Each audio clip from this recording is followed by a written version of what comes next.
Buen dia, mi gente, and welcome to La Vida Más Chévere, the place where child-free, Spanglish-speaking Latinas y Latinas are able to unlearn the toxic cultural bullshit we all grew up with. I'm your host, Paulette Irado. Can you imagine a stress-free, child-free wedding? Is it even possible? Welcome to the second in the series on child-free weddings. I'll leave a link down in the description for the first one, or up here, if you're on YouTube. If you would like to share your story to fit into this series, whether you had a child-free wedding, attended a child-free wedding, or just have drama to share about a child-free wedding, instructions for doing that are down below or in the show notes. Also, don't forget to like, comment, and subscribe. Plus, check out some extra content over on Substack and the merch store. Links for all of that are down below. And thank you for doing your part for keeping this channel viewer-supported and ad-free. Our guest today is Andrea, who successfully designed her child-free wedding to be as stress-free as possible. What did she and her husband end up doing? A destination wedding. Was there drama? Of course there was. But how did she deal with it? Like a boss. I related to Andrea's story a lot because we also had a semi-destination wedding, and of course, it caused drama for different reasons. But you'll hear how she managed it. Since Andrea is a project manager, she's no stranger to managing people. That's not to say it was easy. You'll hear all the compromises they had to make, with similarities to Jamie's story from the last episode. Plus, the last-minute wedding dress drama. It's always wedding season here on La Vida Más Chévere, so let's go meet Andrea. And today I'm chatting with Andrea. We're going to talk child-free weddings because why wouldn't we? So Andrea, tell us a little bit about who you are. Tell us who Andrea is. And then we can get into the story of your child-free wedding. Other than a neurotic mess, I am an engineer and project manager in medical devices. I've been in medical my whole life. My dad was a doctor for the Army. I always sort of knew I was going into that field, and I was really good at math, didn't want to teach math.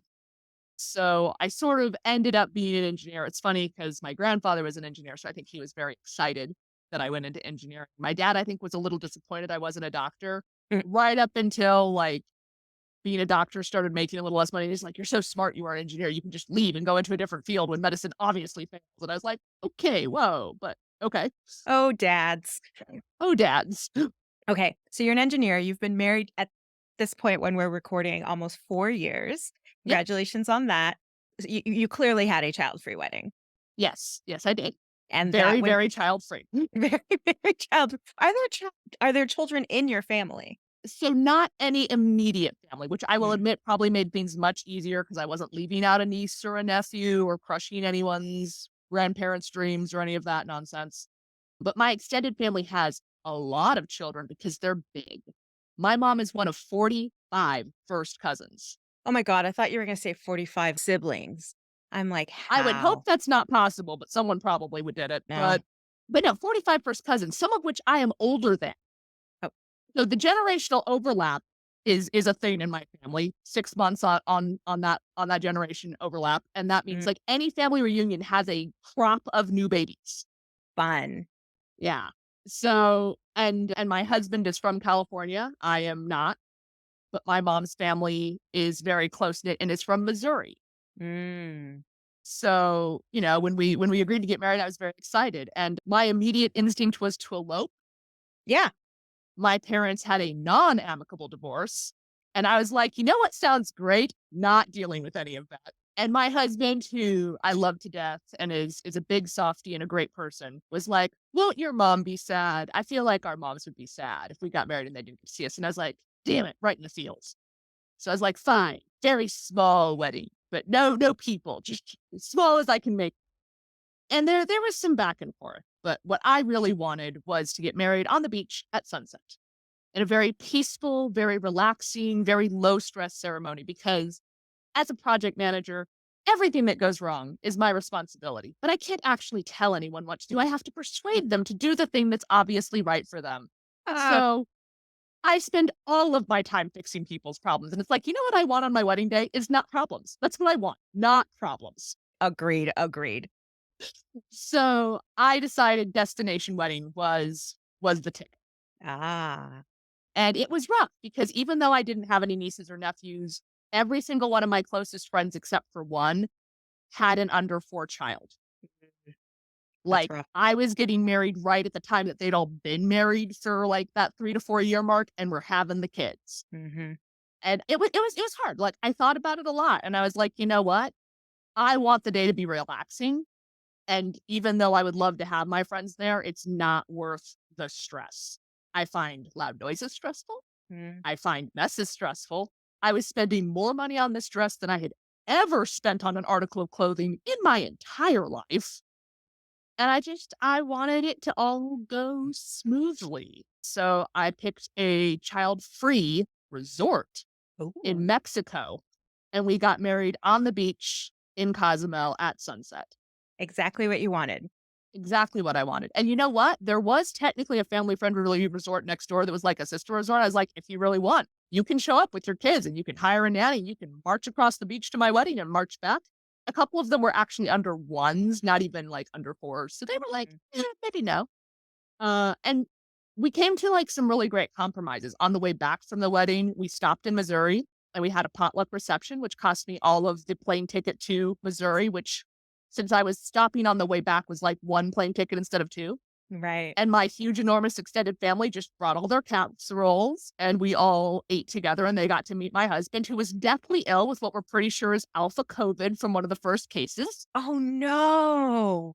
And he showed up anyway, which is like nowadays you'd be like, "Oh, I can't believe you did that. You went out sick." But it's like, pre-COVID, that was like, you didn't do that because he was sick already, right? He was past the contagious stage. So his response was just, "I'm going to suffer and prove that I love you because I'm never going to meet these people." Oh, wow. So he hadn't met your extended family prior to the nuptials. No, he'd met like and I say extended, I feel like a lot of people that means their aunts and uncles. It does not. He had met my aunts and uncles. He had even met my grandparents. I am talking about my mom's aunts and uncles. I am talking about second, third cousins, The the fam 45 plus other. Oh, yeah, yeah. We're talking 3 figures worth of people in, like, a big reception hall in Missouri because you can rent out a rec center that'll fit, like, 500 people for $100. No way. I think it was maybe 200, but it was for, like, 4 hours on, a Saturday because it was November at that point, and they're like, "Nothing else is going on this season. We don't no one's coming to the park." That sounds like the best combination. So what was the drama? Was it your friends who couldn't come? No, they were also very chill. We had a friend's reception a few months later, once the babies were a little older, a little more travelable. We all went to Temecula, which is like a small wine region. You're probably familiar. We Yes. rented an Airbnb. We played a wedding-themed murder mystery game where my husband got to cradle my corpse and dramatically yell for his wife. This sounds like Um, fun. I need to know what game this is because now we need to play this. I can look up the name. My friend selected it because it was murder themed. It was so great because it's like we dressed up for it. We had Mhm. costumes. We were all being like pretty into it. But it's like we all went super ham on the props. But then my friend who was running it for the part where you're supposed to have a sound effect, she literally turned out the lights and went bang. Hey, low budget. It worked. No, it was very, very fun. And Great. again, I'm not in my once in a lifetime dress. I'm not trying to get these perfect pictures. I'm not Mhm. worried about something happening. We're just eating pizza in this house, going wine tasting, hanging out with friends, playing Cards Against Humanity. It was all very chill because it's like I didn't mind being around small children in my jeans. Like, who Sure. cares? We Sure. played the murder mystery game after they'd all gone to bed. Easy enough. They're upstairs. Parents can hear them if they need to. And it was really the best of both worlds. No, the drama was because I wanted a destination wedding and his family had no passports. Oh, you did say before we started recording that he was from one area and had never left this one metropolitan area. Ye So no one had. His father had technically had one when he was younger, but it was long expired. Right. And mostly, though, it was that his mom wasn't interested in traveling, Oh, oh. Don't which know what I that means. I don't either, right? That's so I mean, it's weird. one of the tropes about child-free people that we spend all of our money and free time traveling, right? And I mean, for me, that's true. 100%. No, we're going to Egypt in November. Like, I'm super excited. It's bucket list for me to see the pyramids, and we're going. Nice. But they didn't want to, and there was a lot of back and forth. At one point, we were gonna have a local wedding, and I was just upset, and everything was it was all kind of going downhill. Yeah. And then my husband asked me, he's like, Is this really what we're going to do? And we changed our minds. And we made a compromise there too. We had a civil ceremony. And that also made it a little easier because if you get married in Mexico, you have to pay and get things translated and blah, blah, blah. Right. So we just like had the civil ceremony. His family came to that. It's actually what my father ended up coming to too, because it was more convenient for his call schedule, which ended up also making the day of very relaxing because I didn't have to worry so much about my mom and my dad both being in the same place. And here's the thing, I shouldn't have worried so much because my mom also came to the civil ceremony and my dad was actually charming. He was wonderful. But it had been a decade since they'd seen each other and he had not been charming and wonderful the last time they'd seen each other. So it was Sure. like a nice little present to myself. Yeah. But no, the day of my wedding, I woke up. My husband to be took his suit and went to my brother's room where my brother let him hang out in the air conditioning. I went and got my hair and nails done and they golf carted me back to my room. And I did my own makeup because I'm not really a makeup artist person. I'm a little minimalistic. And then my mom helped me get dressed. My other brother, he came and helped as well because it was his friend who had made my dress. So he and my mom got to have the fun of like fighting the zipper because the fabric had like it was a little more bunched than they had expected. She's actually fixing it for me, but like the dress got finished very last minute. There was a whole drama about that too. My friend actually brought the dress to the wedding Oh, wow. because the dress wasn't quite done. And we were like going to the airport in 4 hours. And she's like, I am like 8 hours from done on this. And I was like, Sam and Angela, can you bring my dress to me? You're leaving the day after me. And they were like, yes, yes, we can. Wow. And so You she really literally, trusted them. oh yeah, no, I trusted them to bring me my wedding dress. The dressmaker, she was great. I highly recommend her. Custom made dresses. She did have a very short time frame to make my dress, but she brought it to the airport. They picked it up and they flew it out. And then it's like they came into the resort with my dress bag in hand with the dress. So I Oh, technically really? flew to Cozumel with no wedding gift. How relieved were you to see them in that Well, moment? I'm gonna be real honest. We had planned it out very well because we came in before the wedding and everybody else came in and we were all there for like 3 days. And then we got married and everyone else left and we stayed for the honeymoon. So it's Mhm. like I was worried, but I also was like, they had texted me and said they had the dress. And I was like, if the flight got delayed, they've got X number of other flights they could make it on before there are no more planes. So it was stressful, but it was not terrible. But Right. we got the dress on. That brother and my mom walked me down, and then they went and sat down, and then I walked down the sand. And I had a very custom wedding. My littlest brother actually knows me and my husband probably better than anyone else in my family because he's in our Dungeons and Dragons group. So he had known my husband very nearly as long as I had known my husband. Not quite, but like within like a year or two, because he'd been playing with the group for so long. So he actually did our wedding ceremony since we both knew him. Oh, nice. And he humored me as I incorporated some very pagan Irish hand fasting traditions into a very otherwise Christian ceremony. No D&D elements? You know, it's funny. I had considered having like a custom D20 made as our favor, but only 8 people came to the destination wedding, Oh, which was wonderful because it was so small and like much closer to an manageable. elopement, which was what I originally wanted Right. anyway. Right. But I don't know. It was like I didn't have a good contact for it. It's like the prices were weird on it. And I was like, forget it. But now I have a friend who makes dice. So I'm considering maybe getting one made and sending it out kind of post fact, I guess. We got married on a short time frame, which I know sounds weird, but we'd known each other for years. And then it's like we didn't date very long, but we were like, okay, this last element of our relationship adds up. Let's get married.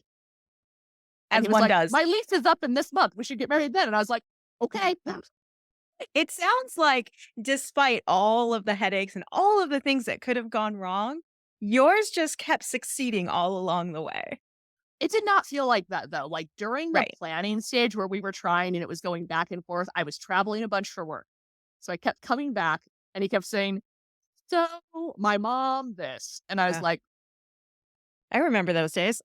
it was a lot. But at the same time, it all did work out once we kind of got all of the pieces sorted. Everybody got something. And I'm not saying everyone was really happy with what they got, but everyone got something they could be happy with, right? Like my husband got pictures with his family and with his grandparents. And I got pictures with my grandparents. I mean, they're sitting in chairs in a rec center, but who cares? They were there. And my grandfather's mobility was very bad at this point. So getting him to go, even if we'd had it in California, which I tried to explain, it's not really a local wedding if I'm not from California and none of my family's there. Anywhere he had to fly was going to be rough for him. So being able to go to him for the reception was great. Being able to have the friends when it was just a casual thing, hanging out, playing games, enjoying it was great. And having the wedding be what I wanted, which was very small, very peaceful, very relaxing. I wasn't stressed on my wedding day. And I don't feel like a lot of women can say that. Like I really wasn't stressed. That's And I'm amazing. stressed a lot of the time. Like Right. I'm stressed on a lot of normal days. Wedding day wasn't stressed. And that was really special. So let me ask you a question. As someone who also eloped in a civil ceremony and then had the large ceremony due to drama, do you celebrate both anniversaries or just the one from Mexico? No, it is very specifically only the Mexico day. Gotcha. Are they close in time? They are. They are close in time. The thing is, usually I'd be so down for an extra party, but I was so at the end of both. Oh, yeah. But Yeah. it's better now. It really is. No, Yeah. it got there. It took time, but it all worked out. But no, to me, it's only the Mexico Day. That's the date. That's the one that we celebrate. And what we are trying to do, obviously, it didn't work out with COVID. Like we got married just in time to be locked in together. So I'm really glad that I was right about who I married. Because let me tell you, you find out fast if Oh, you yeah. get locked up with them, which I guess everyone knows now, strangely enough. One way or another, they know. One way or another, they know. But we every year for our anniversary, I told my husband, I know that I'm difficult to shop for, and he cares about me. Like he puts forth the effort. He's very thoughtful in his gifts. He got me slippers for our first Christmas because my feet were always cold at his place. But I told him instead of trying to find an anniversary gift, I would rather that every year we take an anniversary trip.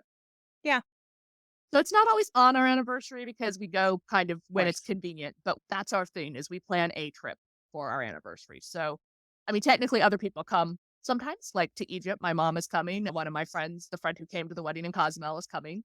Spouses are coming, obviously, but we do something that we want to see. We went to Venice last year. Mm. Well, thank you for sharing all of that with me, with the audience. Is there any advice you would give for brides to be dealing with the whole child-free wedding experience? It's worth it. And I don't remember liking weddings as a kid. Even as a kid who really liked dressing up, I loved dresses. I threw a tantrum the first time my mom tried to put me in a pair of pants to go play at the park because I wanted to wear my dress to the park. I was that ridiculous. Still didn't like the weddings. There's great footage of me being very, very bored at one of my aunt and uncle's wedding because they made the mistake of trying to have the flower girl stand in front, which went exactly as well as you think. So you see me standing, and then I'm getting bored, and then I'm sitting and kind of rolling on the aisle. And then eventually my grandmother coaxes me and I cross in front of the camera to go sit with her. And it's like, wow, that's very distracting. Now I'll grant you, my aunt and uncle's wedding was very boring because it was Lutheran, so it was Catholic light as far as the Mhm. ceremony went. But I am definitely the camera's not zoomed in on me, but I am the thing you pay attention to if you watch the first 10 minutes of that video. And yeah, just do them a favor, like let them do something else. Let them have pizza and movies or video games or something that they actually, want. Yeah. Or just don't bring them. I hated weddings as a kid. Like, honestly, if I was going to do it again, we did incorporate our youngest nephew as a flower, not a flower. We did not have a flower girl as the ring bearer. I would have asked one of my fabulous friends to be the flower girl or flower person. But, whatever. We just went without instead. It's funny, not the friend that came, that friend is also child free, but one of the friends who came to our friend's reception, very good friends, my husband met their child before them Nope. because they asked me to be the relief babysitter for grandma and grandpa because they were in a wedding that was child free. And I was like, "What?